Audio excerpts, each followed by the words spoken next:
Ela tinha apenas 28 anos e já havia se tornado a presidente de uma empresa de capital aberto, uma mulher rica e atraente.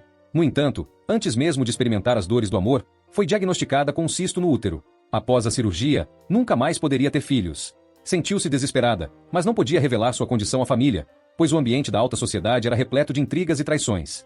Se seu irmão e cunhada descobrissem que ela estava com os dias contados, então Kuyua certamente perderia o direito de herdar a fortuna da família.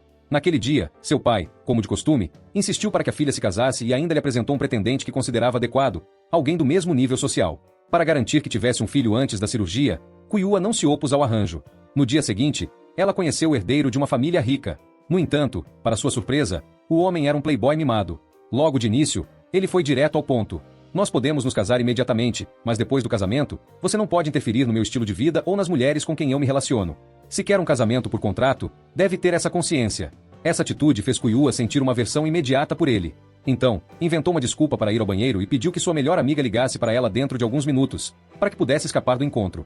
Tudo isso foi percebido pelo herdeiro da família rica. Assim, quando Kuyua estava prestes a sair, Gushina aproveitou a oportunidade para segurar sua mão. Em seguida, levantou-se e, com um sorriso petulante, roubou-lhe um beijo forçado. Kuyua quase vomitou de nojo. Ela achava que nunca mais se encontraria com aquele homem, mas, para sua surpresa, não demorou muito para que ele voltasse a importuná-la. Ele ainda teve a ousadia de perguntar por que ela havia bloqueado seu número. Kuyua respondeu que eles não eram do mesmo mundo. O homem ficou furioso com a rejeição e tentou agarrá-la à força, querendo arrastá-la para um bosque próximo. Justamente nesse momento, Dazui, um subordinado de Kuyua, presenciou a cena. Sendo uma pessoa de bom coração, ele não suportaria ver sua chefe sendo intimidada. Sem hesitar, avançou e, com 2 golpes certeiros, ensinou ao sujeito uma lição. Depois desse incidente, Kuyua passou a sentir uma profunda admiração por Dazui, chegando até a considerar a possibilidade de ter um filho com ele.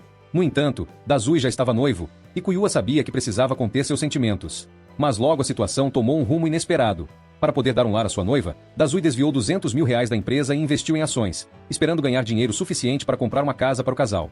Para comemorar sua futura riqueza, ele convidou seu sogro para jantar em um restaurante sofisticado. Sua noiva, Xiao Lanlan, também começou a enxergar um futuro brilhante ao lado dele. Contudo, menos de uma semana depois, um colega de trabalho lhe deu a terrível notícia. Todas as suas ações haviam despencado, e ele havia perdido todo o dinheiro. Dazui ficou em choque e, mesmo tentando responsabilizar os colegas, nada poderia ser feito. Lembrou-se das promessas que havia feito à noiva e do brilho de esperança nos olhos dela. Ele simplesmente não teve coragem de destruir seus sonhos e decidiu encontrar uma forma de cobrir o prejuízo. Xiao Lanlan, acreditando que o noivo estava financeiramente estável, começou a fazer compras extravagantes em lojas de luxo. Ela não sabia que Dazui estava completamente falido.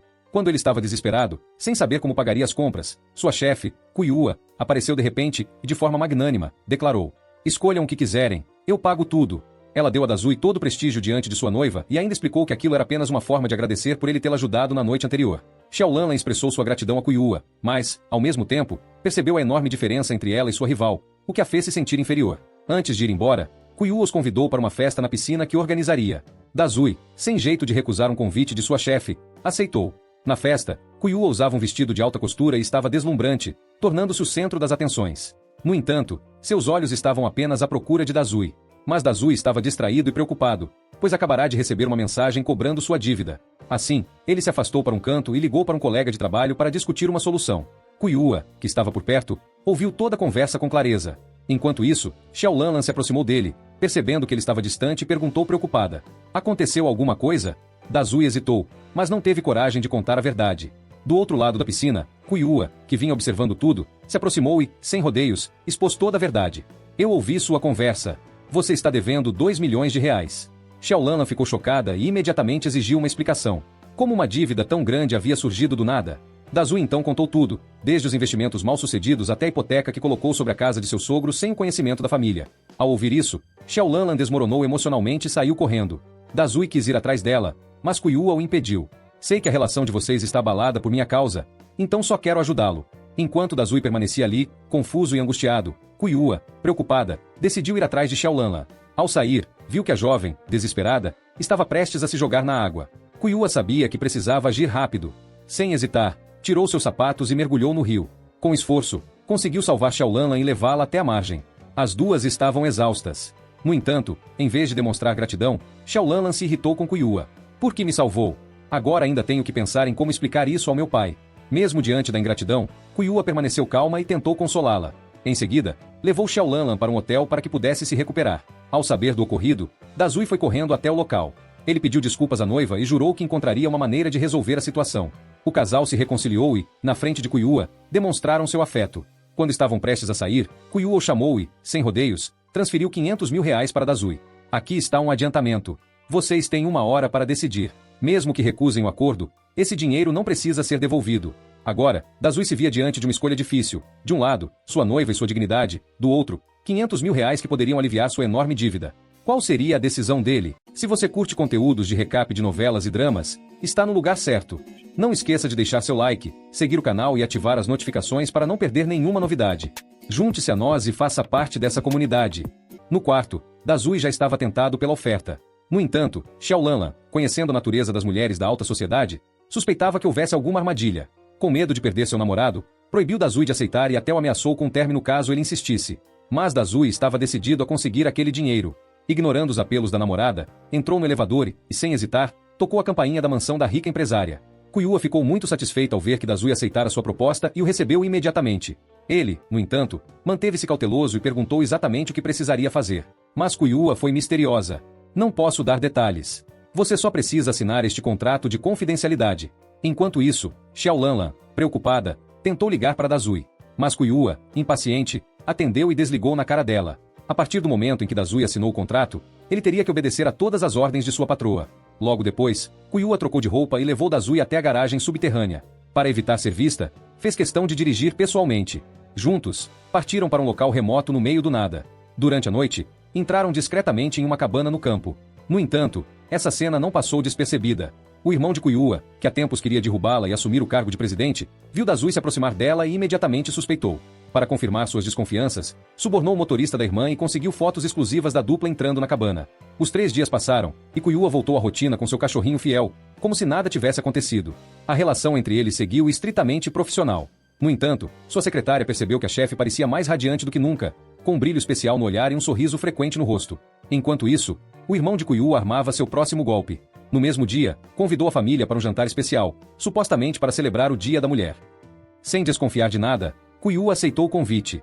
Mas, no meio do jantar, a televisão da casa exibiu uma reportagem bombástica. Empresária famosa passa 3 dias em retiro romântico com amante em cabana isolada. Fotos exclusivas revelam todos os detalhes. As imagens apareciam na tela. Kuyua ficou paralisada. Seu irmão, fingindo surpresa e preocupação, sugeriu que ela entrasse em contato com uma equipe de relações públicas para limpar sua imagem. Mas, ao mesmo tempo, fez uma denúncia formal contra a mídia, alegando fake news. O pai deles, um homem tradicional e conservador, ficou furioso. Para ele, Kuyua havia manchado a reputação da família. Você não merece mais carregar o nosso sobrenome. Saia da minha frente imediatamente. Enquanto isso, Dazui também viu a reportagem e ficou em choque. Ao seu lado, Xiaolanlan, com o coração partido, não conseguia acreditar que tudo havia se tornado público. Ela sabia que o namorado só queria dinheiro para dar um lar para os dois, mas agora, a vergonha era insuportável. Como explicaria aquilo para sua família? Cego de raiva, Dazui foi atrás de Kuyua. Quando a encontrou, exigiu uma explicação. Você fez isso de propósito?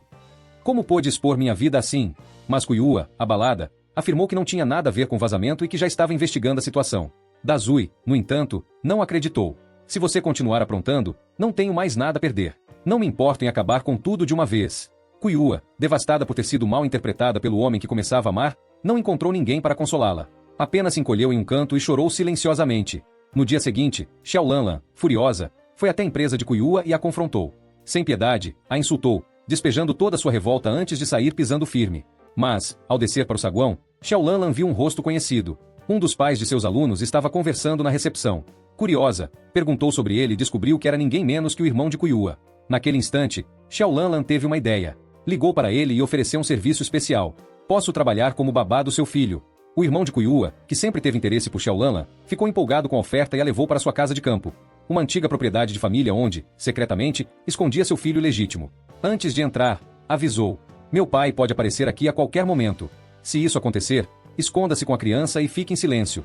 Assim que o pai chegou, o irmão de Kuyua desceu para recebê-lo, fingindo estar ali apenas para buscar alguns documentos. Mas o que ninguém esperava era que Kuyua também fosse convocada para ir até lá. Determinado a arrancar a verdade, o pai dela queria saber de uma vez por todas quem era o homem envolvido no escândalo. No entanto, Kuyua não percebeu que estava sendo seguida. Atrás dela, Dazui a espionava de longe, ansioso para descobrir o que realmente estava acontecendo. Quando chegou à casa, o pai de Kuyua lhe deu um ultimato. Diga-me agora quem é esse homem. Lá em cima, Xiaolanlan ouvia tudo atentamente, cheia de curiosidade.